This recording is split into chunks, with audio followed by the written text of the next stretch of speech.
ここより世界に痛みを。神羅転生。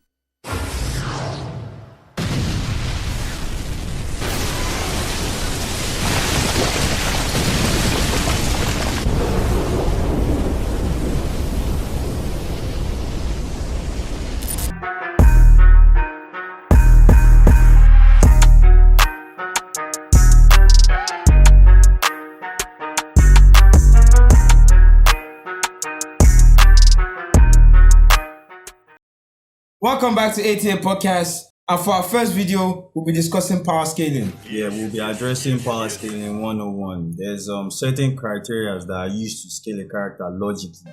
When it comes to a character's feats, it has to do with certain criteria like attack potency and DC, speed, durability, hacks.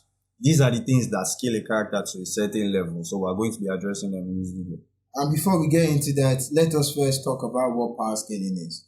Power scaling is the estimation of a character's power level and representation in real life. Now, some of those parameters that you mentioned, let's dive into them a little bit. Attack potency. Attack potency is how strong an attack is, while destructive capacity is how much destruction an attack can cause. The two somewhat differ in the sense that there are some techniques that when done on the body could cause instant destruction, but to the environment, not that much destruction. And that's where area of effect comes in. There's certain attacks that can obliterate an entire mountain range. Pretty much. So if I can obliterate an entire mountain range, technically I would scale to mountain level in AP. And also destructive capacity can be equivalent to AP in the sense if I can affect a character that can destroy a certain area of effect, I would scale to the character, even if I haven't demonstrated the same level of area of effect. An example, let's say Naruto can destroy a country, and then you bring an opponent that consistently scales to Naruto. Obviously, if Naruto would be country level, that character would also be country level, scaling off of Naruto. Consistently. The next one we're going to talk about is speed. So speed can be divided into reaction and movement speed. And combat speed. Reaction speed is basically how fast you react. That's what reaction speed is. Movement speed is how fast you move. Combat speed is how fast you are when you fight. Your attacks or you. Your attacks or you. And these three subsets of speed, they differ in regards to Whitebeard and Kizaru. That's one of the best examples. Kizaru moves at the speed of light. And then you've got Whitebeard. Whitebeard's his movement speed wasn't exactly speed of light, but he could still react to Kizaru, who is at that level of speed of light. Crazy. So that's the difference between movement and reaction. And you have someone like Rayleigh who casually fights with Kizaru. I think it's fair to say that Rayleigh's reaction and combat speed would definitely be light speed. At the very least. At the very least, they are light speed. Scaling off of Kizaru. Exactly, scaling off of Kizaru. The next parameter that I'll move to is durability. Durability is how much damage you can stand. How much you can take. How much until you collapse. Is it without getting killed or getting knocked out? Knocked out or killed, I guess. Because he killed you because you can't withstand it. Pretty much. yes. Now, if you die from it, then obviously it was beyond your durability. True. So but then again, if it knocks you out, it was also beyond your durability. Exactly. So durability is basically how much you can withstand without getting knocked out or killed. Do you have any example? Kaido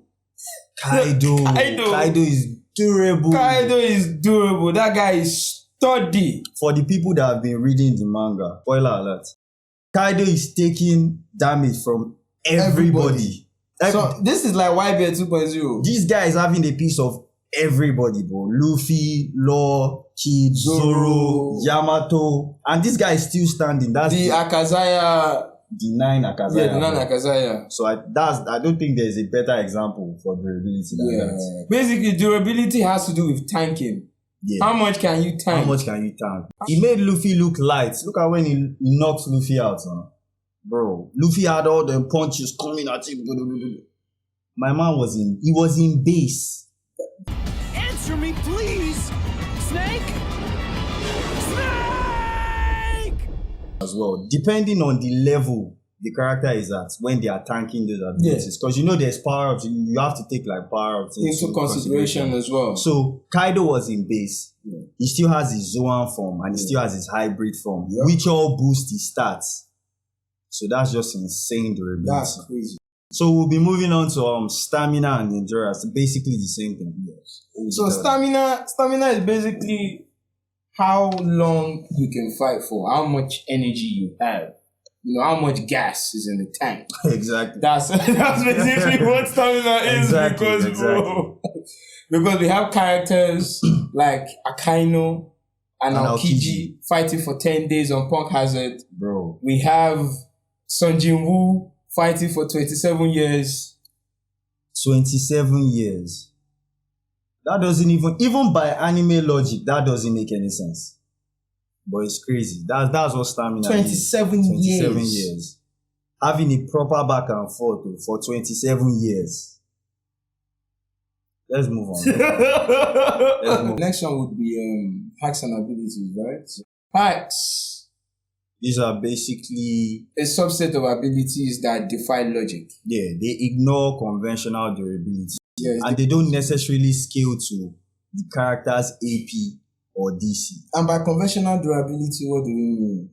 Conventional durability is basically the physical size. The physical durability. The physical size of durability. Yeah. That's what conventional durability is. So how much it will take to break your skin. Exactly. That's what it is. How much it will take to pierce your skin. Exactly. Hacks bypasses that. All of that. It really doesn't matter how much bombs you can take to your chest. Or an example would be sugar. Sugar.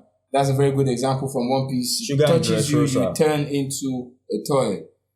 When Sarutobi used the Reaper Death Seal, well. that is hacks because it is hacks. pulling your soul. Your soul is being pulled. It's not even a normal particle ability. style. Particle style. Goddamn. Yeah. Busted. That technique. Yo, let me tell you something. Yeah. It will turn you into dust. Look. It really doesn't matter how much damage you can take. Particle style, if it touches you, that's the end. You need to understand how crazy particle style is. You have Madara Susanos, they can tank all kinds of Bijudamas, yeah? They can tank Rasengans from Naruto. Onoki used one single particle style to vaporize 25 Susanos from Madara. It didn't matter how much damage they can take, physical damage. It ignores it destroys you on a molecular level now. Yes. So bye-bye. The thing about hacks is that they ignore conventional durability. So for them to not affect you, you need to have some kind of unconventional durability. Unconventional resistance. Unconventional resistance. Something like that because it's crazy. Bro. Hacks, it bypasses because everything. If my guy does room, shambles, that's that. You are swapping. Who you be? Like, you go swap. And the last thing we're going to talk about is feats. Feats that have been accomplished using these parameters. Like, for example, when Broly screamed and shattered 10 different realities. That's a feat. I don't even know what to call that kind of feat. That's crazy. DBZ character. Or like Zoro slicing Pika, that's a feat.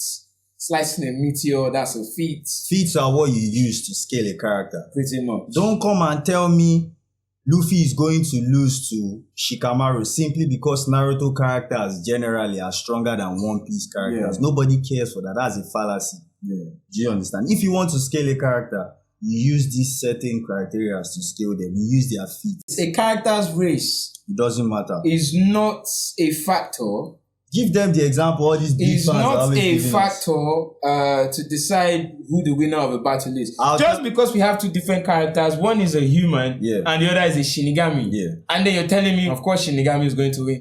Without taking any parameters into consideration, you're just saying because of the race alone, you adapt. Without see. I'm sorry, but you adapt. Are you going to tell me that Ikaku, the bald guy in Squad 11, is going to come and beat Sasuke because he is a Shinigami and Sasuke is Shinigami? That's not going to happen. Without considering Sasuke's abilities, it's probably like the most important factor in power scaling. consistency. You can't be scaling a character off of an outlier. Yeah. So to give you an example would be how some Sakura stans claim that she's 6 parts level or she's Kaguya level just because she broke Kaguya's one. That's ridiculous now. And the One Piece stands that say Conqueror's Haki. You use Conqueror's Haki to knock Goku out. I won't die. On our Twitter, there was a time we asked Black Bulls versus Straw Hats. Yeah. Somebody said Luffy is going to use Conqueror's Haki to knock Asta out. I won't die, daddy. Bro. The defense is because they don't have Haki. That's the defense. All those kind of arguments, they tire me. But that brings us to the end of this episode. I've been your host, Nova. And I'm your host, Nigma. Don't forget to like, comment, and subscribe. See you